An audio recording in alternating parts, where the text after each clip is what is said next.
Graça e paz, irmãos e irmãs. Muito bom ter vocês participando conosco dessa rodada de estudos bíblicos.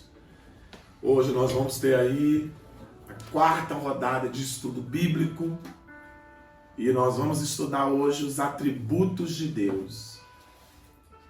Os atributos de Deus, preciosas revelações que a Bíblia faz sobre os atributos de Deus. O texto que nós escolhemos para nós falarmos sobre os atributos de Deus e para a gente dar o pontapé inicial está em Romanos, capítulo 11, versículo 33. Você pode abrir a sua Bíblia aí em Romanos 11, 33. Quem nos forneceu esse material foi o pastor Jackson Jean Silva. É um dos escritores das revistas das Igrejas Batistas Independentes. A quarta lição, os atributos de Deus, preciosas revelações bíblicas. Vamos ler o texto em Romanos, capítulo 11, versículo 33, que diz: ó profundidade da riqueza, da sabedoria e do conhecimento de Deus! Quão insondáveis são os seus juízos e inescrutáveis os seus caminhos. Romanos 11:33. Como cristãos, espera-se de nós que conheçamos o Deus a quem nós servimos e adoramos. É necessário que saibamos distinguir e compreendê-lo como ser, como pessoa que ele é. Precisamos conhecer quais são os atributos pelos quais é definido e identificado.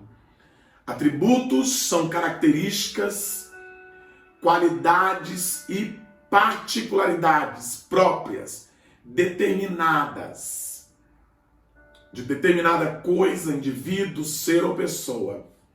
Via de regra, são relacionados a aspectos positivos.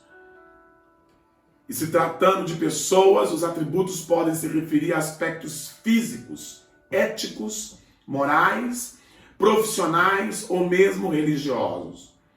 Os atributos são objeto de abordagem tanto da teologia como da filosofia e também da sociologia.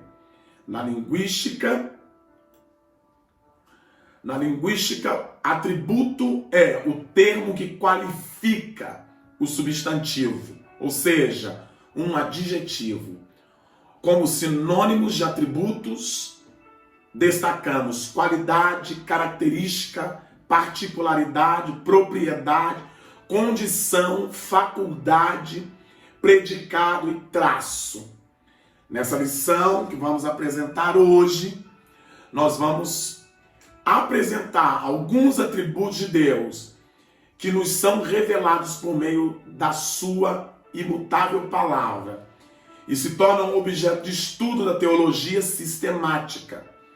Outra questão essencial é a relação que tais atributos devem possuir com a Igreja de Cristo. Reconhecemos o tremendo desafio por se tratar do ser de Deus e, é claro, nós não vamos esgotar esse assunto e nem pretendemos esgotar. A pretensão é estudar o tema da forma mais clara e objetiva possível. Então, nessa noite, nós vamos falar sobre os atributos de Deus. Meus alunos que estão aqui também, vamos falar dos atributos de Deus.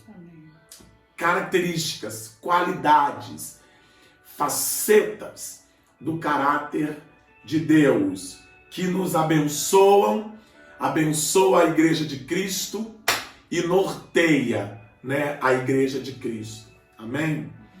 Nós vamos falar primeiro dos atributos naturais e incomunicáveis de Deus. Os atributos naturais e comunicáveis de Deus são aqueles próprios de sua pessoa que o caracterizam como Deus, singular e único. São denominados incomunicáveis porque não podem ser compartilhados com nenhuma outra criatura. São qualidades exclusivas do ser de Deus. Então, a seguir nós vamos dar uma lista de alguns desses atributos que são exclusivos de Deus, coisas que só Deus é e tem na sua essência. A primeira delas é que Deus é único. Então, o atributo que define sua unidade, ele não está dividido e nem é composto por partes. Deus é íntegro, cada uma de suas qualidades são características de quem ele é plenamente. Ele é um só Deus e Pai de todos, que é sobre todos, por meio de todos e também em todos. Efésios capítulo 4, versículo 6. Vai me animar esse estudo, apesar do meu câmera estar ali cochilando, vai me animar esse estudo, porque nós vamos falar de facetas do caráter de Deus. Deus é único, e é bem legal isso, porque ele assina isso no ser humano. Cada ser humano é único, tem uma impressão digital, ninguém repete a impressão digital.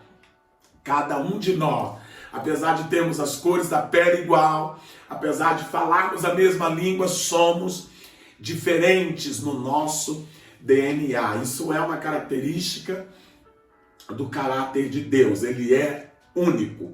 E Efésios fala isso. Um só Deus e Pai de todos, que é sobre todos, por meio de todos e também em todos.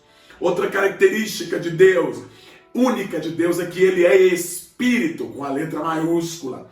A Bíblia não define espírito, todavia nos oferece algumas descrições. Deus como espírito é imortal, invisível, eterno, não limitado ou preso a questões de ordem geográfica, espaço, por exemplo, ou mesmo ordem cronológica, como nós. A Bíblia diz que Deus é espírito e é necessário que os seus adoradores o adorem em espírito e em verdade. João 4, 24. Então a Bíblia dá algumas diretrizes do que seria um espírito, Diferente desses espíritos que nós ouvimos falar por aí, a Bíblia diz que Deus é espírito, e é espírito porque é invisível, é imortal, é eterno, não está limitado a questões de ordem geográfica e nem cronológica. Ele também é imutável. Essa característica de Deus é muito maravilhosa, porque ele é imutável. Imutável no seu ser, nas suas perfeições, nos seus propósitos, nas suas promessas. Podemos sentir e agir de modo diverso diante de situações diferentes. Foi ele quem disse: de fato, eu, o Senhor, não mudo. Por isso vocês, descendentes de Jacó, não foram destruídos. Malaquias 3, 6. Você também pode ver isso no Salmo 102, do 25 ao 27. Deus é imutável. Aleluia. Deus também é onipresente. Deus não está preso a localidade, localidades em nível geográfico. Também não está preso no tempo e nem no espaço. O nosso Deus está presente em todo tempo e em todo lugar, ao mesmo tempo, ao mesmo instante. Não que alguma parte de Deus esteja, cada um em um lugar, mas Deus integralmente está ao mesmo tempo em todos os lugares. Essa é uma faceta do caráter de Deus que é maravilhosa da gente perceber. Ele é onipresente. O mesmo Deus que está aqui comigo no estudo, é o mesmo Deus que está conosco aqui, é o mesmo Deus que está com os irmãos que estão assistindo o vídeo, é o mesmo Deus que está no Japão, no norte, no sul, no leste, no oeste. Ele é onipresente. Os demônios não são assim. Os espíritos malignos não são assim. Eles não podem estar, eles mesmos, ao mesmo tempo em vários lugares. Eles podem estar, espíritos malignos diferentes em vários lugares. Mas Deus é o único que pode estar aqui e aí ao mesmo tempo. Isso é uma característica de Deus que nós chamamos de onipresença.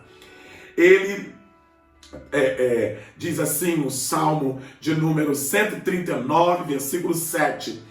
Para onde poderia escapar do teu espírito? O salmista pergunta. Para onde eu fugiria da tua presença? Existem outros textos bíblicos que reforçam a nossa colocação. Então Deus é onipresente, mas Ele também é onisciente. Não há absolutamente nada no ontem, no hoje, no amanhã, ou em qualquer lugar ou dimensão, na mente, no coração, que Ele, de antemão, não saiba. Ele sabe tudo, sabe todas as coisas, e nada pode ser ocultado de Deus. Ninguém se esconde de Deus, nenhuma situação se esconde de Deus. Ele sabe antes que alguém pense, ou conceba, ou diga: grande é o nosso soberano e tremendo é o seu poder. É impossível medir o seu entendimento. Salmo 147:5 diz que é impossível medir o entendimento de Deus. Aleluia, aleluia. Porque Deus é maior do que o nosso coração e sabe todas as coisas. 1 João 3:20.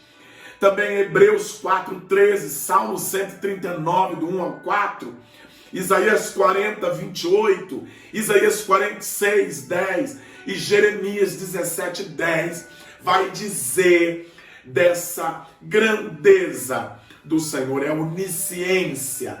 A onisciência é saber tudo em todo lugar. Deus sabe o que eu estou pensando, sabe o que você está pensando, sabe o que você está pensando, mas sabe o que você pensou e o que você ainda vai pensar. Aleluia! Aqui não citou, mas tem um texto bíblico que diz: antes que houvesse em mim palavras, tu já sabia o que eu ia dizer. Então Deus é onisciente, onipresente, onisciente, e Ele também é onipotente. Ele é o Deus que criou, ordenou e sustenta tudo e todo o universo. E tudo que existe, existe por meio da palavra que saiu da boca de Deus. Haja luz e houve luz. Haja água, haja dia, haja noite. Poder de uma palavra de Deus. Isso é maravilhoso, irmãos, porque nós estamos debruçados, observando um Deus que é imutável, um Deus que é onipresente, onisciente, um Deus que é onipotente, ou seja, tem todo o poder. E numa crise que estamos vivendo, alguém poderia dizer: mas se Ele tem todo o poder, por que Ele não para o coronavírus? Porque Ele tem propósitos até nas enfermidades. Nós temos que dar graças a Deus que nesse tempo de pandemia nós estamos gravando vídeos, enviando à igreja, estamos em distanciamento social, com algumas restrições, paramos algumas atividades, mas Deus não parou. Ele tem todo o poder, Ele é todo o poder, e Ele tem esse poder de comandar o universo, mesmo na crise do coronavírus. Aleluia. É bom saber que existe alguém mais poderoso do que nós, porque há momentos na nossa vida que nós ficamos nos sentindo incapacitados, né? Desmotivados, né? Nos sentimos enfraquecidos e temos a quem recorrer. Esse Deus todo-poderoso. A Bíblia diz também que Deus é eterno, né? Essa doutrina é também conhecida como a infinitude de Deus, né? A infinitude de Deus. Deus não tem princípio, não tem fim, nem sucessão de momentos em seu próprio ser. Percebe todo o tempo como igual realismo. Ele, porém, percebe os acontecimentos no tempo e age no tempo. O tempo não pode impor qualquer limite a Deus, bem como não lhe pode causar efeito algum. Um exemplo desse é a morte de Lázaro. Já fazia 4 dias, já estava em estado de decomposição. Jesus chega no túmulo de Lázaro e diz: Lázaro, vem para fora. Quebra o tempo. Deus, Ele tem poder de entrar e sair do tempo, porque Ele transcende o tempo. Ele não está preso no tempo. Isso é maravilhoso, irmãos. Isso é ser eterno. Glória. O tempo não pode impor limites a Deus.